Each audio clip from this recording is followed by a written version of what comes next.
მოგესალმებით. ეს ტელეკომპანია პულსია, მე კასანიკიძე გახლავართ და ჩვენ ვაგრძელებთ გადაცემათა ციკლს მე დიდია, რომელიც ამ დღეებში ძალიან სასიამოვნო და ყველასათვის ცნობილი სახის წარმატებული შესანიშნავი კოლეგის, ექიმის, პროფესორის ბატონი კახა ბაჭარაძის სტუმრობით უნდა დავამშვენოთ. საღამო მშვიდობისა, ბატონო კახა და დიდი მადლობა მოგზაურობისათვის. საღამო მშვიდობის ქალბატონო ეკა.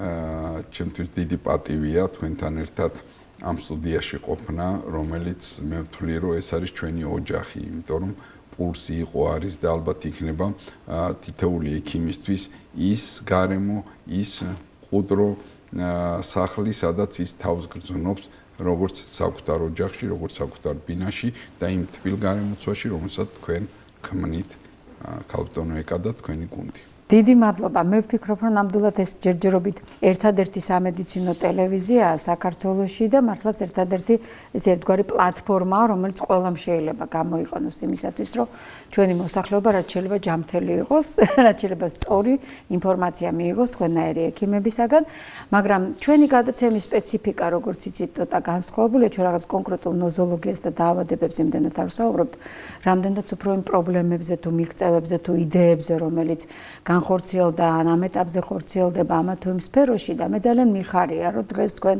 როგორც ფტიზიატრიის დეპარტამენტის ხელმძღვანელი, როგორც თბილისის სახელმწიფო სამედიცინო უნივერსიტეტის პროფესორი და რაც მთავარია როგორც ჩვენი საქართველოს რესპირაციული ასოციაციის პრეზიდენტი შემოგვიერთდით, თქვენ კიდევ ძალიან ბევრი რეგალია და წოდება გაქვთ აღარ ჩამოვთვლი, მაგრამ თავარი ზუსტად ალბათ ამითი განისაზღვრება, ჩვენ ალბათ ვისაუბრებთ არა მარტო რესპირაციულ მედიცინაში არსებულ სიახლეებზე, მიღწევებზე და გარკვეულ გამოწვევებზეც, რომელიც მთელ მსოფლიოში და მათ შორის საქართველოში გვაქვს და შემდეგ აუცილებლად უნდა ვისაუბროთ, რა თქმა უნდა, განათლების თემებზეც, რა ხდება ამ მიმართულებით რეზიდენტურებში თუ დაუშვათ პოსტდიპლომურ სწავლებასა და პრედიპლომური სწავლების ეტაპზე რესპირაციული მედიცინის თვალსაზრისით, ბაზების თვალსაზრისით, როგორც ჩვეულებრივი თერაპიული პულმონოლოგიის, ასევე თორაკალური ქირურგიის კუთხით და ძალიან საინტერესო იქნება თავად რესპირაციული ასოციაციის შესახებ. აი დაახლოებით ამ თემებზე მინდა რომ დღეს ვისაუბრო და შემდგომში უკვე რა თქმა უნდა თქვენზე როგორც ექიმზე და პიროვნებაზე ორიეთ სიტყვით რომ ჩვენი მაყურებელი კიდევ უფრო მეტად მოვხიბლოთ თქვენი პიროვნებით და თქვენი ცხოვრების წესით. რა გამოწვევები აქვს მსოფლიოს დღეს? უპირველეს ყოვლისა ძალიან დიდი მადლობა ქალბატონო ეკა ესეთი წარდგენისთვის. ჩვენ ძალიან დიდხანს მოვდივართ რესპირაციული მედიცინის იმ გზაზე, რასაც ქვია რესპირაციული, ანუ სასუნთქი გზების დაავადებებთან მათ დიაგნოსტიკაში, მკურნალობაში, პრევენციაში და რა თავია ყოველივე იმ ახალის აღმოჩენაში და შემდგომ დანერგვაში ჩვენ ქვეყანაში, რაც ასე რიგად მნიშვნელოვანია დღეს ჩვენი ქვეყნის პროგრესისთვის და კერძოდ კი მედიცინის პროგრესისთვის. რაც შეეხება რესპირაციულ დაავადებებს, ჩვენ ერთად ვიწყებდით ტუბერკულოზისა და ფილტვის დაავადებების ეროვნულ ცენტრში, ჩვენ მოღვაწეობა სრულიად ახალგაზრდები ვიყავით და დღემდე ეს არის ჩემთვის ერთ-ერთი ძვირფასი და ძალიან თბილი მოსაგონარი. აი აქედან დაიწყო ჩვენი გზა და კერძოდ ჩემი გზა რესპირაციულ მედიცინაში. მოგეხსენებათ, რომ დავამთავრე თბილისის სახელმწიფო სამედიცინო ინსტიტუტი ერქვა მაშინ. შემდგომ კლინიკური ორდინატურა, შემდეგ უკვე ასპირანტურა, დოქტორანტურა და აი ეს გზა მთლიანად დაკავშირებული იყო რესპირაციულ მედიცინასთან. სწორედ იმ დარგთან, რომელიც დღეს ერთ-ერთი გლობალურ პრობლემას წარმოადგენს მსოფლიოში. წარმოადგენს იმიტომ, რომ ლეტალობის მიხედვით მისი ცალკეული დაავადებები და ცალკეული ნოზოლოგიები იკავებენ მესამე, მეოთხე, მეხუთე და მეშვიდე ადგილებს ლეტალობის მიხედვით. ეს არის ფილტვების ქრონიკული ობსტრუქციული დაავადება, ეს არის ტუბერკულოზი, პნევმონია, ბრონხოექტაზიური დაავადება, იდიოპათიური ფიბროზი, ცისტური ფიბროზები და ასე შემდეგ და ასე შემდეგ. გამომდინარე აქედან პრობლემა არის ძალიან დიდი.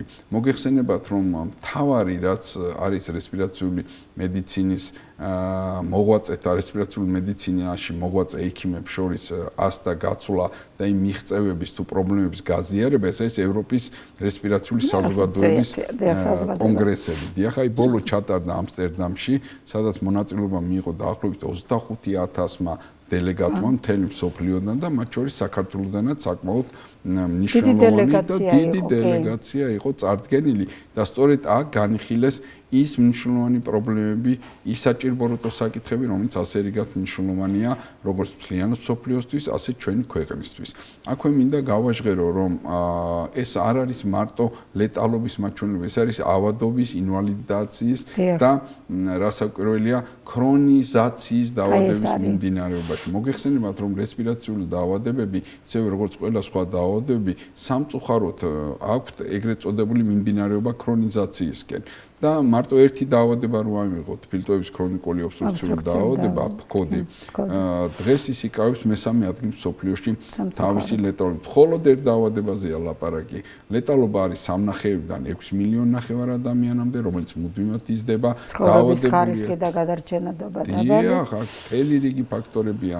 ავად არის მოსახლეობის 10%, ის მჭიდროდ არის კავშირში, მოგეხსენებათ, ფქოდი არის არაინფექციური დაავადება, მაგრამ მისი ასე ვთქვათ, ლოგიკური გაგრძელება ეს არის ინფექციური დაავადება, პნევმონიები, შემდგომ რესპირაციული დისტრეს სინდრომები, შემდეგ ინტენსიური პალატა, რეანიმაცია და ასე შემდეგ და ასე შემდეგ.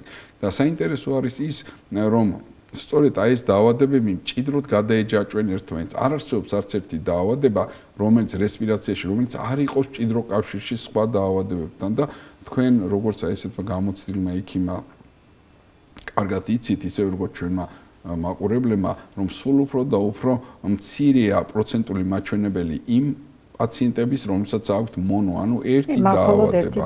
კომორბიდობას უდიდესი როლი აქვს აი ამ მძიმე დაავადებებთან. ანუ ეს არის მთავარი გამოწვევა თანამედროვე მსოფლიოში დღეს ყველგან, არა მარტო საქართველოში, ამას მინდა ხაზი გაუსვა, რომ ეს ზოგადად გლობალური პრობლემაა.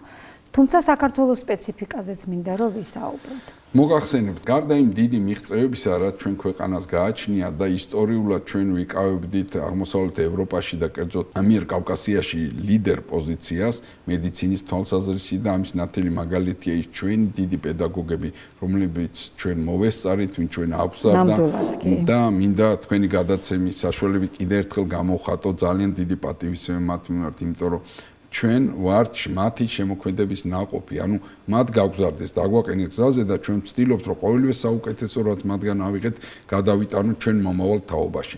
რაც შეეხება ამ პრობლემების გადაჭრას საქართველოში. სამწუხაროდ ჩვენ ქვეყანაში ძალიან მაღალია მწვერვალობის რაოდენობა, რაც პირდაპირ პროპორციულად აისახება ისეთ მძიმე დაავადებების განვითარებაში, როგორც არის ფილტვების ქრონიკული ობსტრუქციული დაავადება. უდიდეს როლს აქ თამაშობს გარდა მწვერვალობისა, ეს არის დაბინძურება გარემოსი. ანუ ჩვენ ვიმყოფებით იმ გარემოში, რომელიც არის მყარად გაჯერებული მძიმე მეტალებით, მასში შეწონილი ნაწილაკებით, სხვადასხვა ქიმიური საშუალებებით და აქედან გამომდინარე საქართველოში სტატისტიკა არის შემდეგი. უპირველეს ყოვლისა ეს არის 8-დან 10,000 ასე ვთქვათ ლეტალობა 8-დან 10,000 მოქალაქის, რომელიც პირდაპირ არის დაკავშირებული მწვერვალობასთან და ერთი ამდენი ჰაერის დაბინძურებასთან მიმართებაში.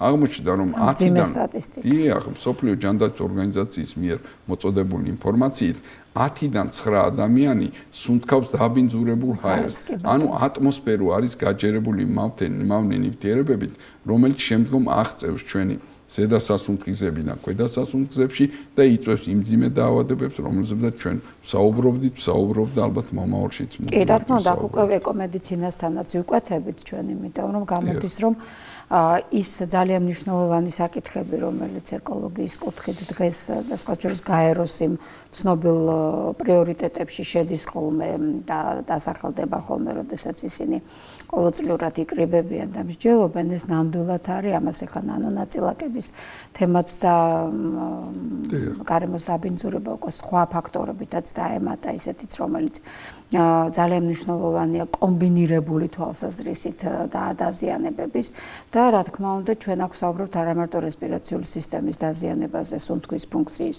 თვალსაზრისით, არამედ უკვე არარესპირაციული ფუნქციის დარღვევაზეც ფილტვების, იმიტომ რომ თუ იქ მოხდა ცვლილებები, ბუნებრივია ეს როგორც გვებრძანეთ, ესეთი რაღაცა დომინოს პრინციპით მიდის და კომორბიდობაც მაღალია და თვითონ არარესპირაციული ფუნქციების დარღვევაც მაღალია და ეს მთელ ჯაჭვს იწყებს ცვლილებები. ჩვენ ახლა ამას ესე სიღრმეებში აკადემიურად აღარ გავყვებით, მაგრამ მოკლედ რო გასაგები გახდეს, პრობლემა არის ძალიან მნიშვნელოვანი. ამას აქვს თავისი ხარჯის მომენტიც, იმიტომ რომ დიდი ფინანსური ტვირთია გარდა კლინიკური ვნებისა და ზარალისა, ძალიან დიდი ფინანსური ზარალია, სოციალური ზარალია მოსახლეობისათვის, იმიტომ რომ ჯერ ერთი ძვირიჯდება ამ ქრონიკული დაავადებების მუდმივი კონტროლი, თვითონ პრეპარატებიც, მით უმეტეს თუ რაიმე ტიპის ჩარევა ჭირდება და გართულებებია და მეორეს მხრივ ეს ძალიან ცუდად ისახება ცხოვრების ხარისხზე და სრულიად პროდუქტიულ ასაკში მყოფმა ადამიანმა შეიძლება რაღაც გარკვეული ყოველ შემთხვევაში სპეციალობით უკვე ვეღარ შეძლოს მუშაობის გაგრძელება. ანუ იმის თქმა მინდა რომ ეს უკვე გამოდის რაღაც სამედიცინო სოციალური პრობლემაც. ხო მართალია?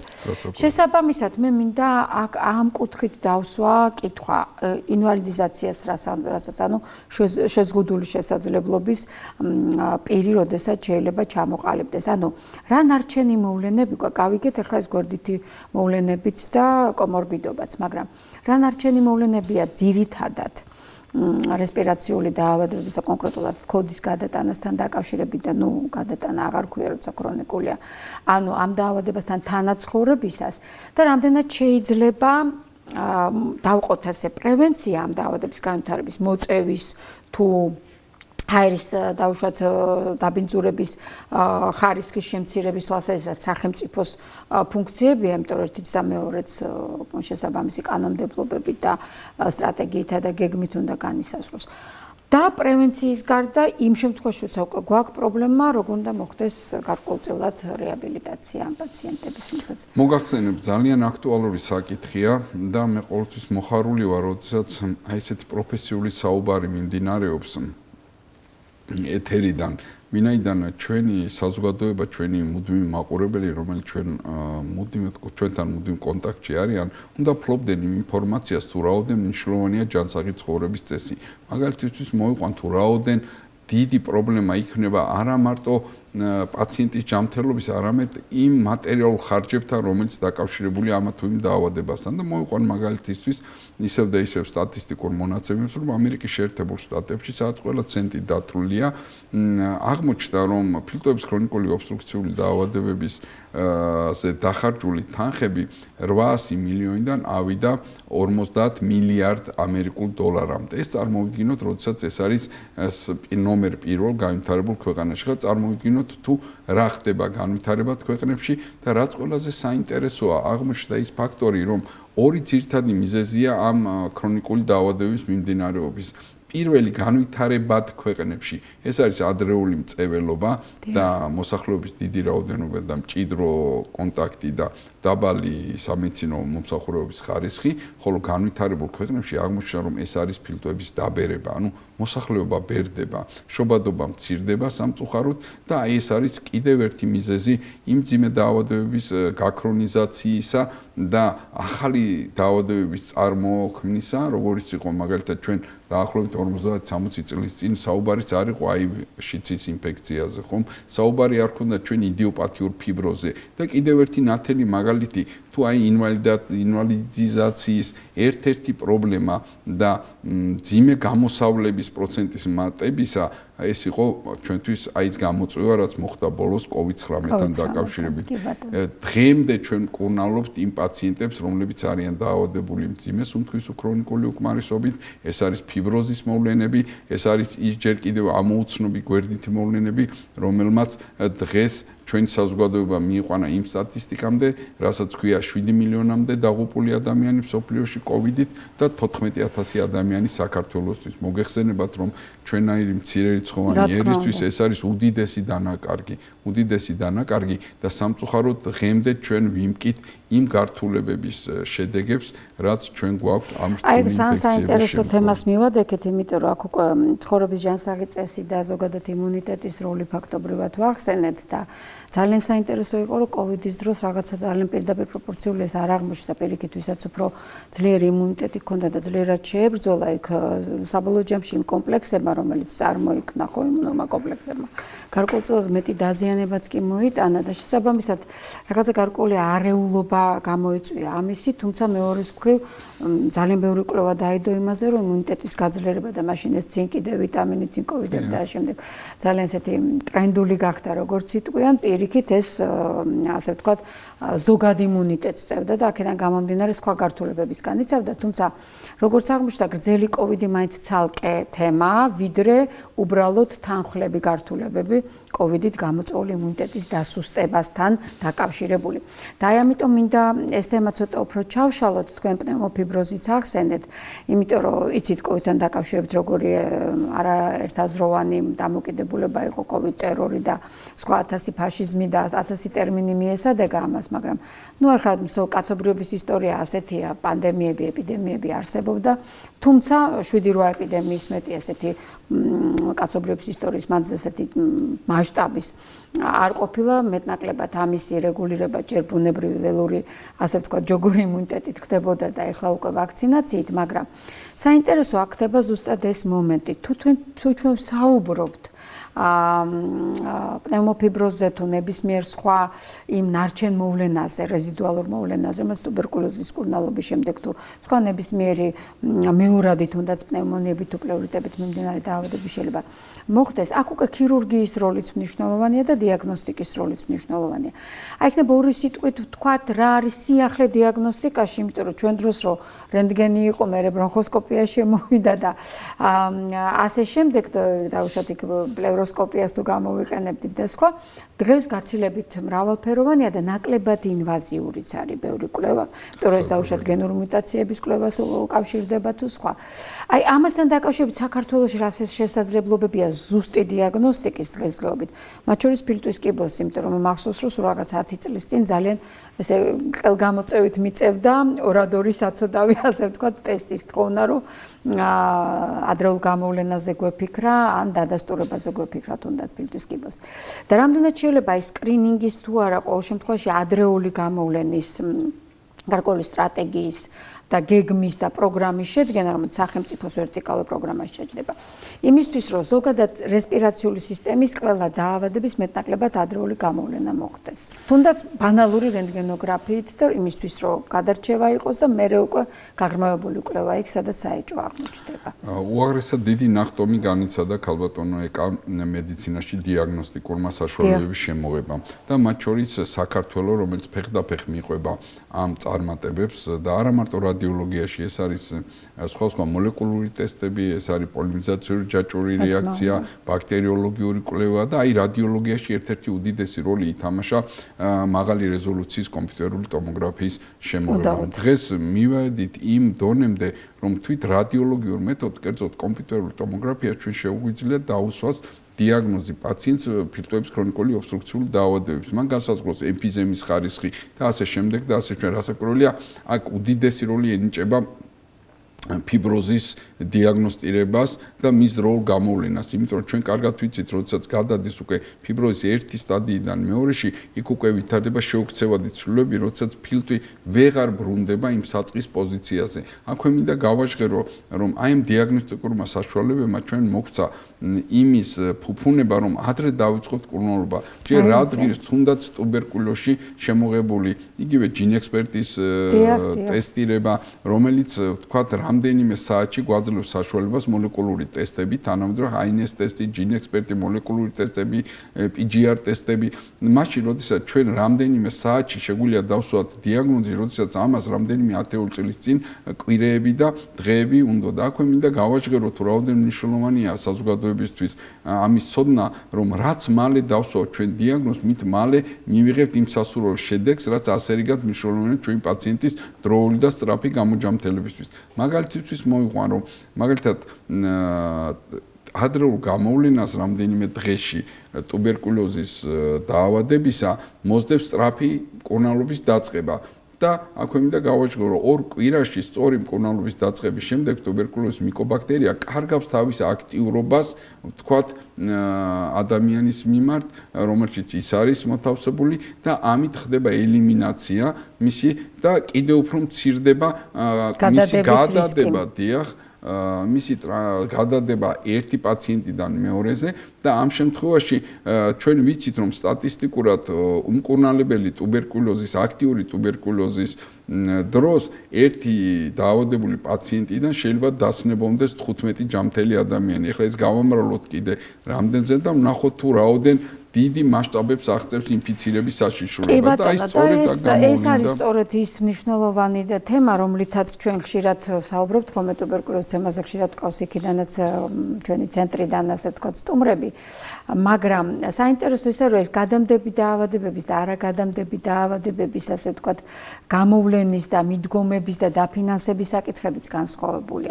სწორედ იმიტომ რომ ის არის აერით გადამდები დაავადება და არსებობს ტუბერკულოზის სახელმწიფო პროგრამა და იმის გამო რომ კარგი მენეჯმენტი მოხერხდა, ბუნებრივია ჩვენ ფაქტობრივად ძალიან ახლოს ვართ ელიმინაციასთან, რასაც ვერ ვიტყვით არაგადამდებ დაავადებებზე.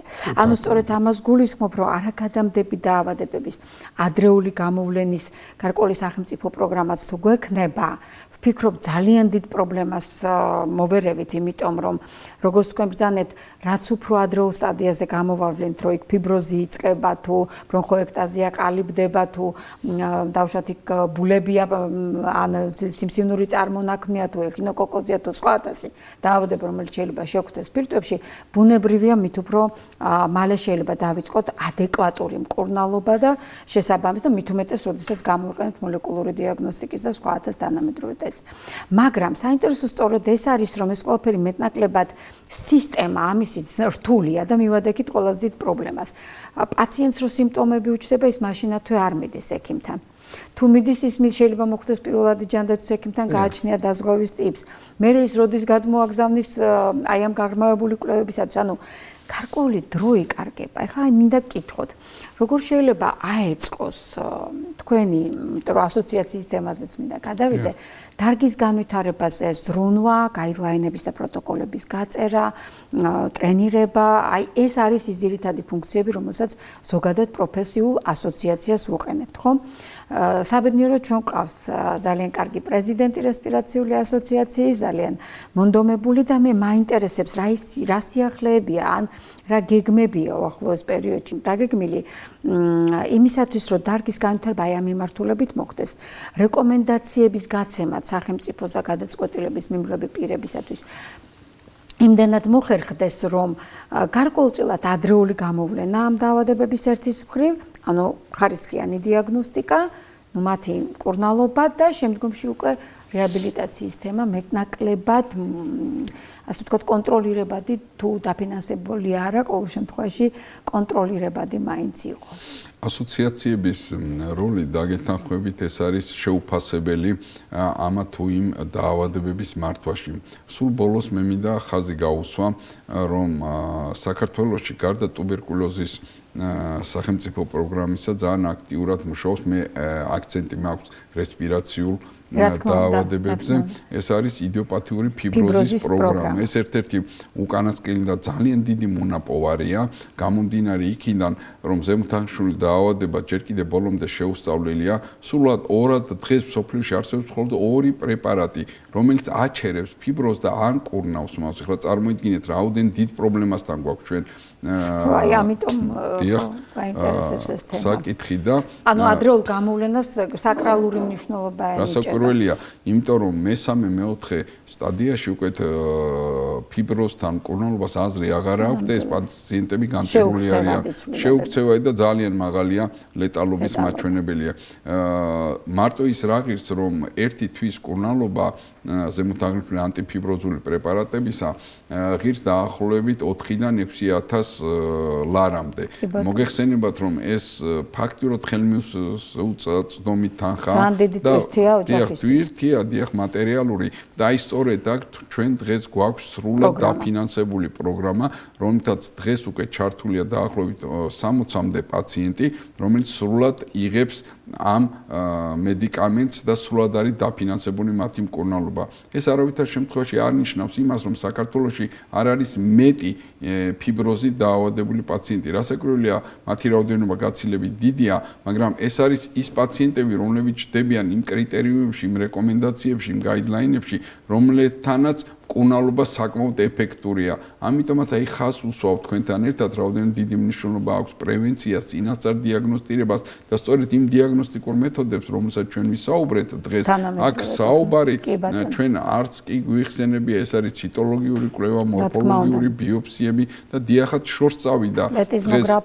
დიახ, პლეტიზმოგრაფიები ავიღოთ, ტრანსბრონქიალური ბიოფსიები, დიახ, ებუსები, ეგრეთ წოდებული ენდობრონქიალური ულტრაბგერითი დიაგნოსტიკა თვით აი ორი შერწყმა მოხდა ულტრაბგერითი ულტრასონოგრაფიისა და ენდოსკოპიური ტექნიკის ტრანსთორაკალური ბიოფსიები და ასე შემდეგ და ასე შემდეგ.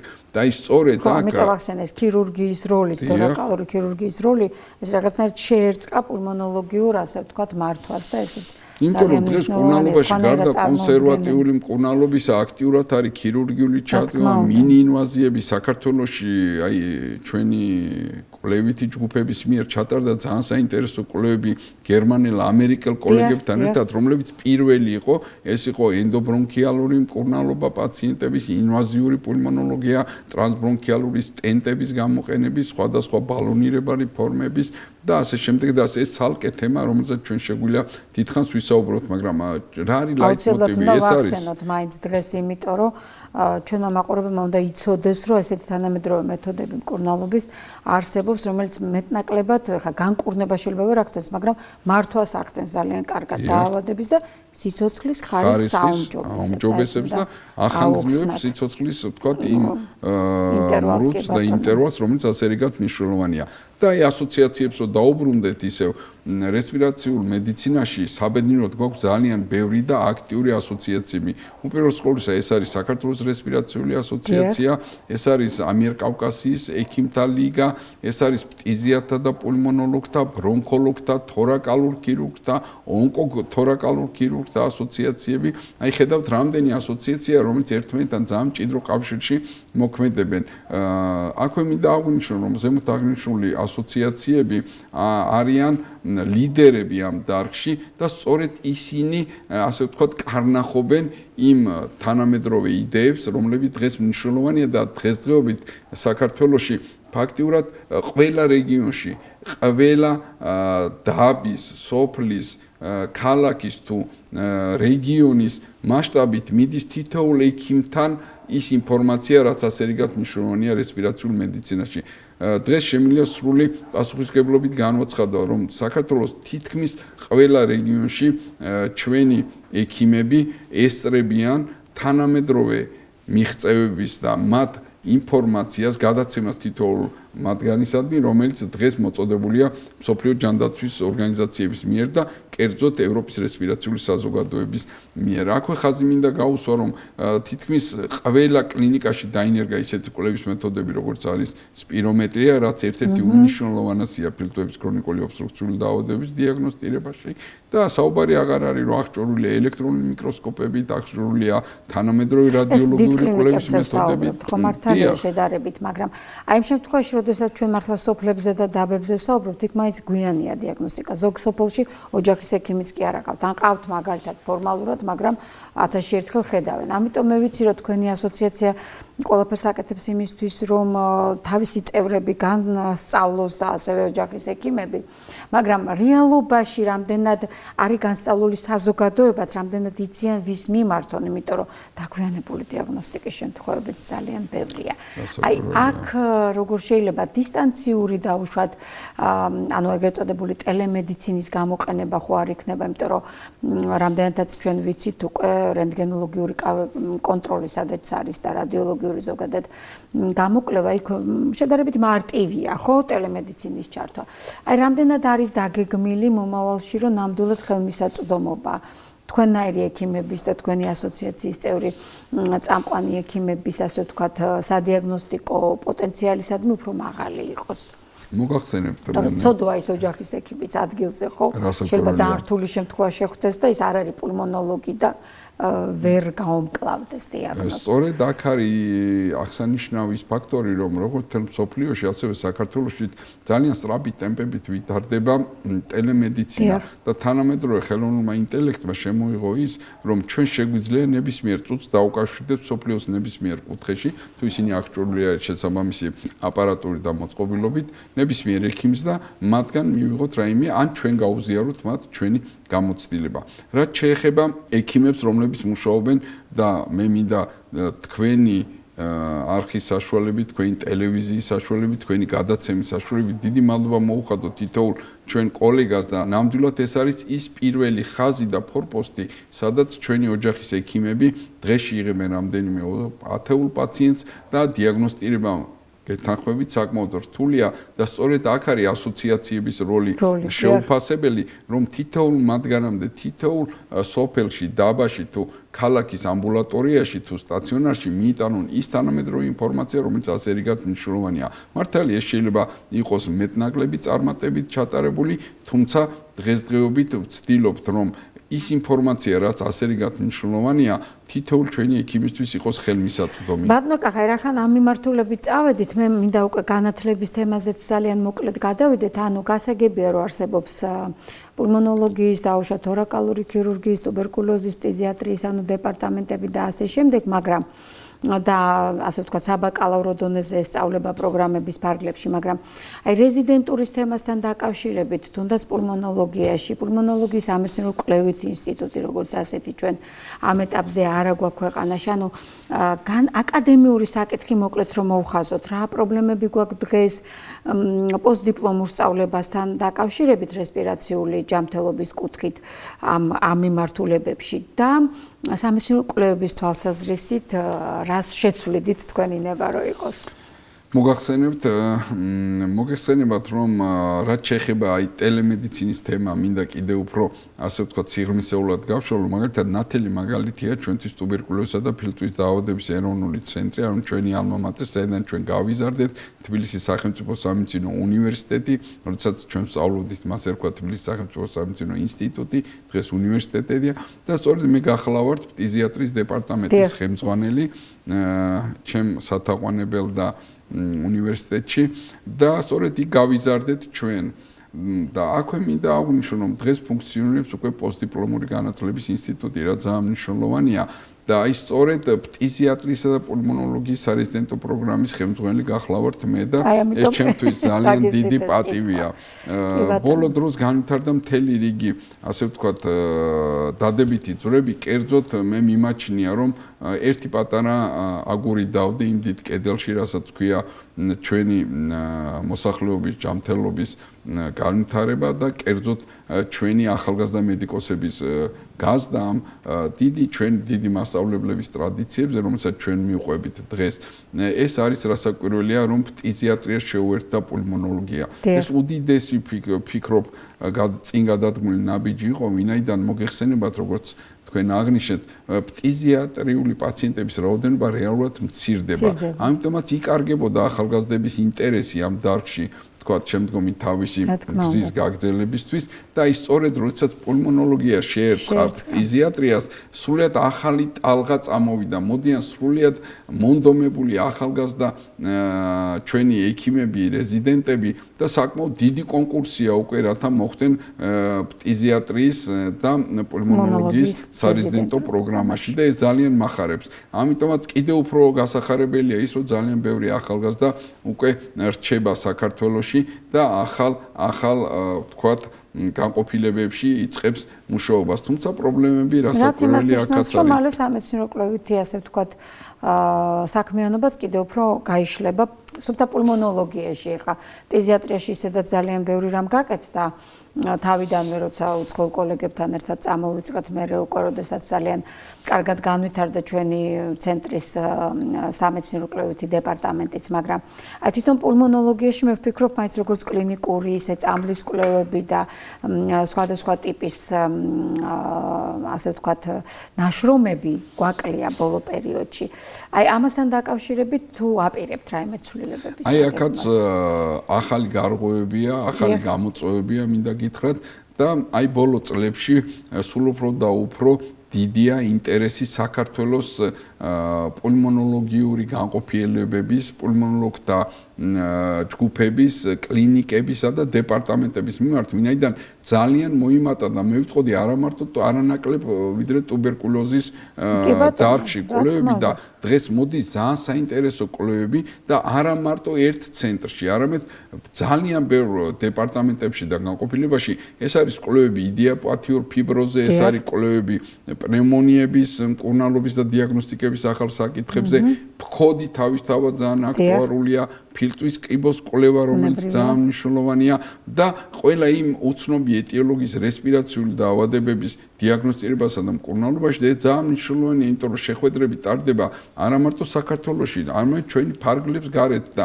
აი იქ არის ის დიდი სიმპოზიუმები, კონგრესები და ვორქშოპები, სადაც ჩვენ უზიარებთ ერთმანეთს ამცორებ და ნათელი მაგალითი იყო ზუსტად აი ჩვენი ჯგუფის მიერ წარმოდგენილი კლინიკა ჰელსიკორიდან მინდა ხაზი გაუსვა, სადაც ჩატარდა ეს კოლევა, სადაც მონაწილეობდნენ ამერიკელი და გერმანელი ჩვენი კოლეგები და ეს პირველი კოლევა იყო ზემოთ აღნიშნული ინტერვენციული პულმონოლოგიის და მე სიამაყით მინდა აღვნიშნო ჩემი ჯგუფი, ვისაც ერთად მოღვაწეობდით აქ და სწორედ ჩვენი პრეზენტაცია იყო წარმოდგენილი პირველი ევროპის რესპირაციული საზოგადოების კონგრესზე ზემოთ აღნიშნულ ინტერვენციულ პულმონოლოგიაში. ეს ძალიან საინტერესო თემა იყო.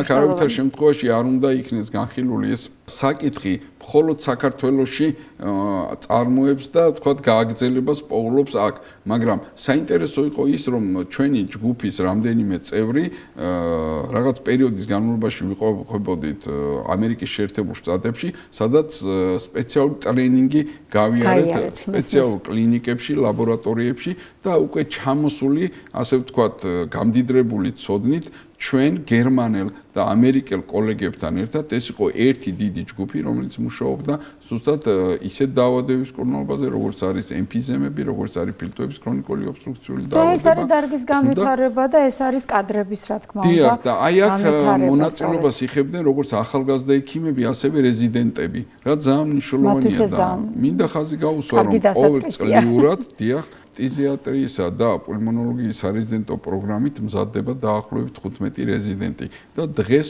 უკვე მაშინ როდესაც ერთეული პულმონოლოგები იყვნენ საქართველოში, თქვენ შეგიძლია გადახედოთ კლინიკებს, რამდენი პულმონოლოგი მუშაობს, რომელსაც აქვს პულმონოლოგის სერტიფიკატი და მე ამაყი ვარ, რომ პატარა სამეცნიერო-კვლევითი რაღაცა ცენტრი, კი, ნამდვილად თქვენი წვლილი ძალიან დიდია, თქვენ ამიტომ დაგისვით ეს კითხვა, რომ მე ვფიქრობ, რომ უკვე მომწიფდა იმის სიტუაცია, რომ პულმონოლოგიის და ზოგადად რესპირაციული დაავადებების სამეცნიერო-კვლევითი ცენტრის რაღაცა იდეა, რახანმე იდეაში ვართ დაიბადოს და მე მგონი ნელ-ნელა ამის განხორციელება მართლა რეალურია, საკმარისია რამოდენიმე უნივერსიტეტი ან კლინიკა შეთანხმდეს ამაზე და რომელიმე ბაზაზე ეს ნამდვილად უნდა გაკეთდეს.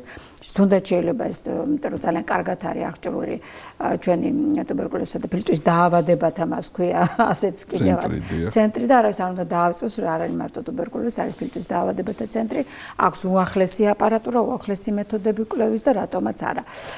ჩვენი გადაცემა ნელ-ნელა დასასრულისკენ მიდის და ამიტომ რა თქმა უნდა თემა ძალიან დიდია და ყველაფერს ვერ დავფარავთ, მაგრამ ორი სიტყვით მინდა რეაბილიტაციის, ფიზიკური ვარჯიშების, ფსიქოლოგიური, ასე ვთქვათ, თანადგომი მის შესახებ ვისაუბროთ ფილტვის დაავადებების დროს, ზოგადად რესპირაციული დაავადებების დროს, იმიტომ რომ აქ ძალიან მნიშვნელოვანია პაციენტის გუნებგანწყობა, მისი ფსიქოლოგიური მდგომარეობა, რადგანაც ეს ხანგრძლივი დაავადება და მძიმედ მიმდინარეა და ცხოვრების ხარისხს ასე აზიანებს, აქ ბევრი ფაქტორი შემოდის ერთად და როგორც ფიზიკური, ისე ფსიქოლოგიური რეაბილიტაციაზე რო ვთქვათ ორი სიტყვა, რამდენიც არის ეს დღეს შესაძლებელი, თუ არის რაიმე პროგრამა, როგორ შეიძლება ამისი უფრო მეტად გაფართოება, იმიტომ რომ guidelines და პროტოკოლიც ფქოდის დროს რეაბილიტაციის არსებობს ქვეყანაში. გაწერილია ისევ ჩვენივე მეგობრების და კოლეგების მიერ და მეორე კითხვა მინდა ძალიან ასევე მოკლედ, მაგრამ აუცილებლად მოვხაზოთ, ეს არის დაკავშირებული მომავალ გეგმებთან თქვენი ასოციაციის, აი უახლოეს პერიოდში რა შეიძლება ველოდეთ, რა ცვლილებები შეიძლება ველოდოთ რეგულაციების, რაღაცა საკანონმდებლო თუნდაც აქტების და აი იმ ცვლილებების, ასე ვთქვათ, საფუძველზე მე უკვე მივიღოთ ის შედეგები, რაზეც თქვენ საუბრობდით, რომ ჰაერის დაბინძურება თუ თამბაქოსევა თუ სხვა რისკ ფაქტორები მინიმუმამდე იქნეს დაყვანილი და ეს უკვე სახელმწიფოს კონტროლს უნდა ექვემდებარებოდეს და ამგვარად შეუწყოთ ხელი პრევენციას. ნუ ახლა გრიპის აცრებზე ახლა ვსაუბრობთ ბუნებრივია, ხო? ცოტა ფართო გაგებით პრევენციაზე მინდა რომ ვისაუბროთ ორი. გასაკვირველია, აქ ვაქცინაციას ალტერნატივა არ აქვს და ჩვენ ამაზე უკვე აღარ ბუნებრივია, აღარ ვსაუბრობთ. აქ საუბარი არის რეაბილიტაციის საკითხზე. იმიტომ რომ ქალბატონო დღეს მედიცინა მივიდა იქამდე რომ უკანასკნელ 50 წელი ჩვენ ფაქტიურად ახალი მედიკამენტები აღარ გქონია. ავიღოთ მაგალითად ანტიბიოტიკები, რომლებიც ფაქტიურად უკვე ახალი აღარ არის, პირიქით თანდათან რეზისტენტობა მოიმატა ანტიბიოტიკოთერაპიის და ამის მიზეზები ძალიან ბევრია და ხა ჩვენ ამას არ ჩამოყვებით, მაგრამ სამწუხაროდ ჩვენ უკვე არათუ ახალ ანტიბიოტიკები აღარ გვაქვს, არამედ ჩვენ კარგავთ იმ ძველ ანტიბიოტიკების ჯგუფებსაც, რომლის მიმართაც ვითარდება უკვე მიკრობული რეზისტენტობა. ამიტომ მას აქვს ძალიან დიდი როლი იმ ახალ ტექნოლოგიებს, თუნდაც ფაგოთერაპიას, რომელსაც ვლავრობთ, თუნდაც ის ნანოტექნოლოგიებს და აი აქ გადამწყვეტი როლი რაც ყველაზე მარტივია და რომელიც ფაქტიურად ჩვენ ლანგარზე გვიდევს წინ, ეს არის რეაბილიტაციის თემა ჩვენ ქვეყანაში, რომელიც მთლიანად წარმოადგენს კურორტულ ზონას, რომლის არ გამოყენება ეს არის ძალიან დიდი დანაშაული. მარტო ერთი დასახელება რა არის ბალნეოლოგიური კურორტის, რომელიც ჩვენ ბოლომდე კიდევ ვერ ავითვისეთ და სამწუხაროდ მას თუ საბედნიეროდ შეიძლება ითქვას უცხოელი ტურისტები და უცხოეთის მოქალაქეები გაცილებით მნიშვნელობას აინჭებენ ვიდრე ქართველი მოქალაქეები და ბევრმა არც კი იცის ის შესაძლებლობები თუ რა იმალება თუნდაც რესპირაციულ მედიცინაში, თუნდაც გამაჯანსაღებე რესპირაციულ ცენტრები, რომლებიც არის ეს არის იგივე მარლის ოთახის პერიოდში ხშირად იქმნება ეს ცენტრები. და ძალიან კარგია და მიხარია. თავარია თანდათანობით მოხდეს ამისი რაღაც გარკვეულ პროგრამა ჩამოყალიბება და დაფინანსება და სისტემატიზაცია.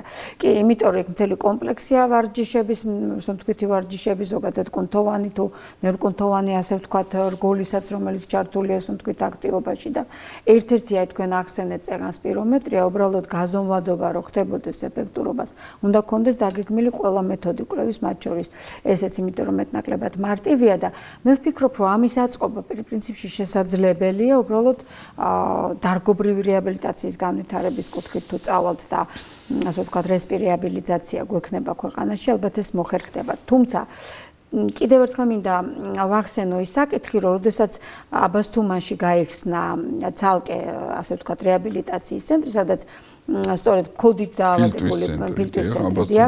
აი ასეთი ტიპის ცენტრები რო გაჩნდეს ალბათ საქართველოს მით უმეტეს ისეთ ზონებში, სადაც გვაქვს ოზონით უფრო მდიდარი ჰაერი და სხვა, ალბათ გარკვეულ როლს შეიტანს გაჯანსაღებაში და რეაბილიტაციის პროცესში. ნუ ეს თემა ძალიან დიდია, ჩვენ ახლა დღეს ესე უცებ ვერ მოვხაზავთ, მაგრამ მე მინდოდა თქვენი დონის სპეციალისტისგან მოესმინა ჩვენ მაყურებელს ის მოსაზრება, რომ ესეც ერთ-ერთი ძალიან მნიშვნელოვანი კომპონენტია, რომ არამედიკამენტოზური მკურნალობა რესპირაციული პრობლემების ისეთივე, ასე ვთქვათ, აქტუალურია, როგორც მედიკამენტოზური მკურნალობა. და ბოლოს აუცილებლად მინდა ორი სიტყვით მაინც ისეთი განწყობის გადაცემა გვაქვს, რომ უნდა კარგი განწყობით დავამთავროთ, ხო, ხალისიანი და იმედიანი განწყობით და მინდა უბრალოდ ორი სიტყვით თქვენ როგორ შეაფასებდით მთელი საქართველო გიცნობთ, ყველას ძალიან უყვარხართ, ძალიან ცნობადი სახე ხართ ნამდვილად, არა მარტო სამედიცინო წრეში არის, ესე იშვიათად ხდება, სამედიცინო წრეში შეიძლება ვიცნობთ, მაგრამ ფართო მოსახლეობა არ იცნობს. როგორ შედგა კახა ვაჭარაძე? რა არის ეს? გამართლებაც არის, შრომის მოყვარეობაც არის, რაღაცა მიზანი არის, აი რას ურჩევდით? როგორ უნდა შედგეს ახალგაზრდებს, რომლებიც ახლა გვისმენენ, როგორ უნდა შედგეს აი ესე ექიმი, რომ ყველას ასე უყვარდეს და ასეთი მოთხოვნადი იყოს? დიდი მადლობა ქალტონიკა ესეთ შეფასებისთვის. ფიქრობ, რომ თუ ადამიანი გადაწყვიტავს, რომ შეუდგეს იმ წვერვალისკენ გზას, რასაც ქვია მედიცინა და რომელიც საკმაოდ რთულია და არ არის მუდმივად იავარდით მოფენილი პირიქით, ის არის საკმაოდ მძიმე, შრომატევადი და მოგეხსენებათ, რომ ეს არის დარგი, სადაც ყველაზე მეტი პერიოდს ანდომებს ადამიანი ჩამოყალიბებისთვის, როგორც პროფესიონალი. მუდმივად უნდა იზრდებოდეს, სხვანაირად არ არის.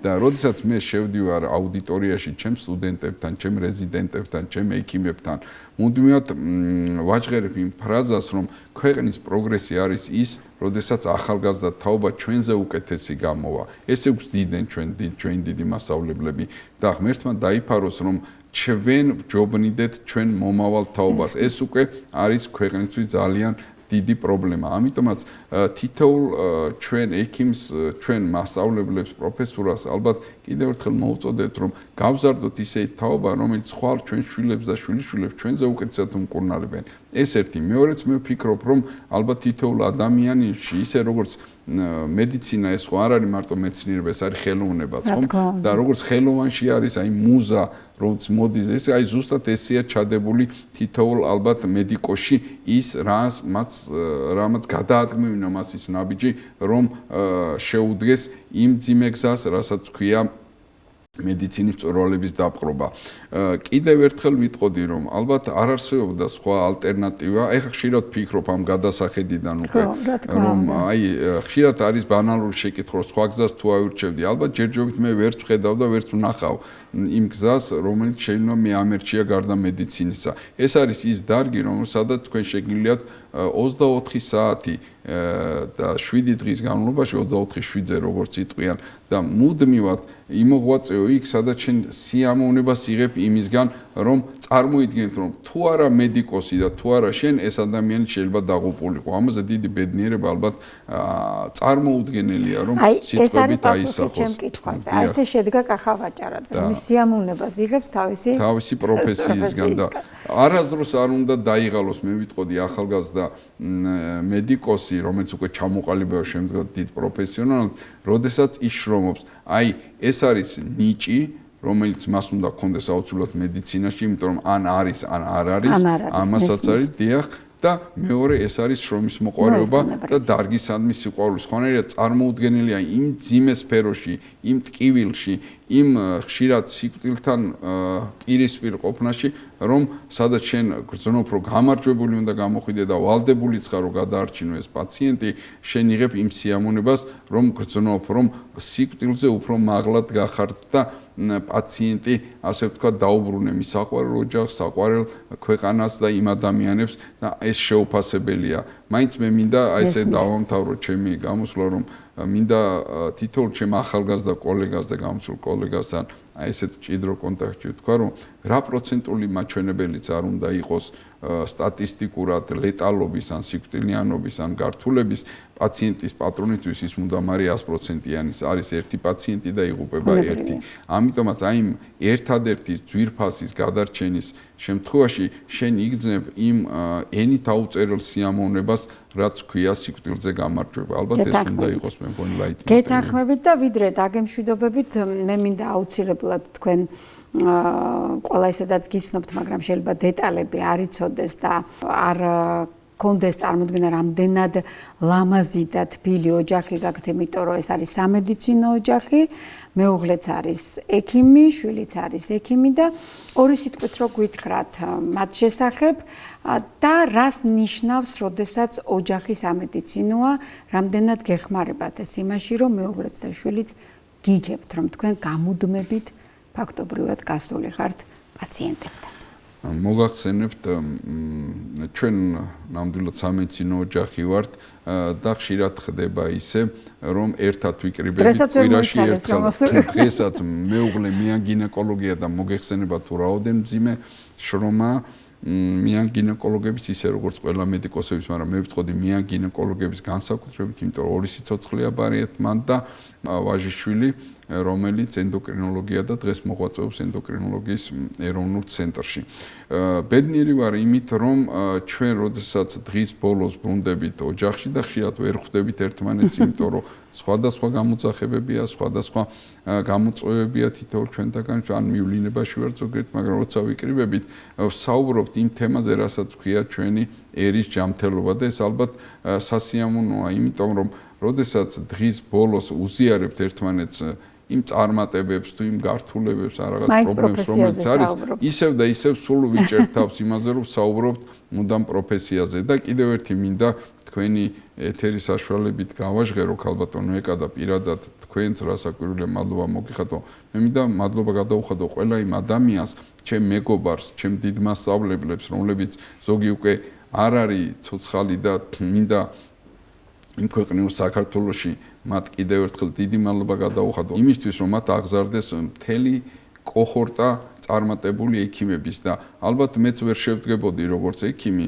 თუ არა აი ის მეგობრების და იმ ჩემი ახლობლების დიდი წრე ეს ეხება თითოეულ იმ ადამიანს რომელთანაც მე სიცოცხლის რაღაც პერიოდში მქონია შეხება და დიდი მადლობა თითოეულ მათგანს რასაკვირველია პირველ ყოვლისა ეს ოჯახს რომელიც მე გვერდში მიდგა და წარმატების უდიდესი როლი ითამაშა მაშა ჩემ წარმატებაში და რასაკვირველია ჩემ იმ დიდ როგორც მედიკოსთა სამეგობრო წრეს ისე არამედიკოსებთან რომლებისგანაც მე ყოველთვის ვგრძნობ აი უკუკავშირს რასაც ქვია სითბოს და სიყვარული ამიტომაც მე ურჩევდი ახალგაზრდებს და მომავალ ექიმებს რომ რაც მე სითბოს გასცემენ ისინი ის ათმაგად დაუბრუნდებათ მათ უკან ძალიან დიდი მადლობა ამ სიტყვებისათვის და ალბათ შესანიშნავი დასასრულიც იქნებოდა დღევანდელი ჩვენი გადაცემის თორემ შემდგომ შეხვედრებზე უკვე აქედანვე გაძლევთ გთხოვთ ასე ვთქვათ პირობას იმიტომ რომ თემა ბევრია რომელზედაც ჩვენ ალბათ შეგვიძლია ვისაუბროთ და ჩავშალოთ მაგრამ დღეს ამით დავასრულოთ და აუცილებლად აღნიშნოთ კიდევ ერთხელ რომ ენერგიის გაცვლა, სიყვარულის და სითბოს გაცვლა არის ის მათ მამოძრავებელი და მაცოცხლებელი ძალა, რომელიც შეუძლებელ შეგვაძლებინებს. ასე რომ კიდევ ერთხელ გმადლობთ სტუმრობისათვის, წარმატებულ წელს გისურვებთ თქვენს, კიდევ უფრო მეტი დროის გატარებას თქვენ საყვარელ ოჯახთან და ჩვენს მაყურებელს ვუსურვებთ ჯანმრთელობას. კარგად ბრძანდებოდეთ, მომავალ შეხვედრა.